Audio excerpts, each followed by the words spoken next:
What I can say with confidence is that this package will help strengthen the economy, will help strengthen the recovery. That I'm confident about. Chuck Todd. Mr. President, what do you say to Democrats who say you're rewarding Republican obstruction here? You yourself used in your opening statement they were unwilling to budge on this.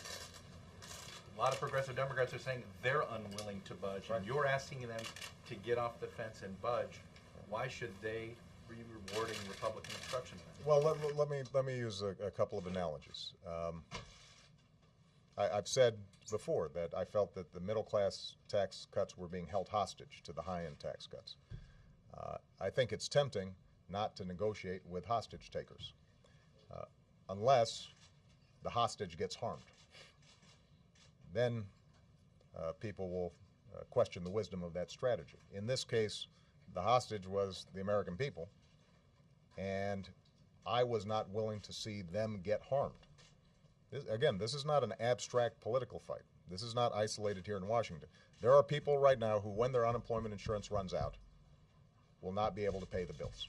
There are folks right now who are just barely making it on the paycheck that they've got, and when that paycheck gets smaller on January 1st, they're going to have to scramble to figure out, how am I going to pay all my bills? How am I going to keep on making the payments for my child's college tuition? What am I going to do exactly? Now, I could have enjoyed the battle with Republicans over the next month or two because, as I said, the American people are on our side. This is not a situation in which I have failed to persuade the American people of the rightness of our position. I know the polls. The polls are on our side on this.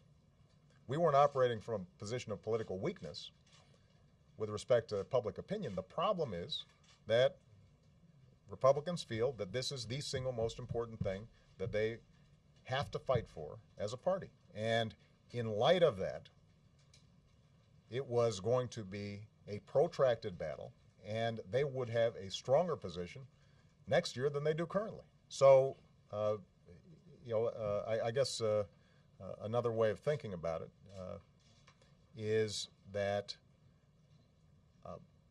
if we had made a determination that the deal was a permanent tax break for high-income individuals in exchange for these short-term things that people need right now, that would have been unacceptable. And the reason is because you would be looking at $700 billion that would be added to the deficit with very little on the short term that would help to offset that.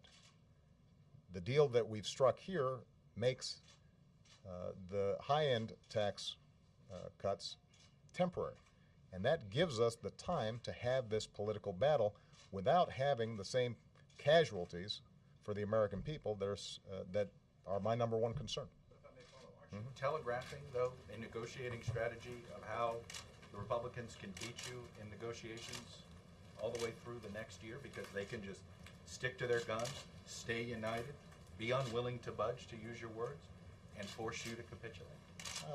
I don't think so, and the reason is because this is a very unique circumstance. This is a situation in which tens of millions of people would be directly damaged and immediately damaged, and at a time when the economy is just about to recover.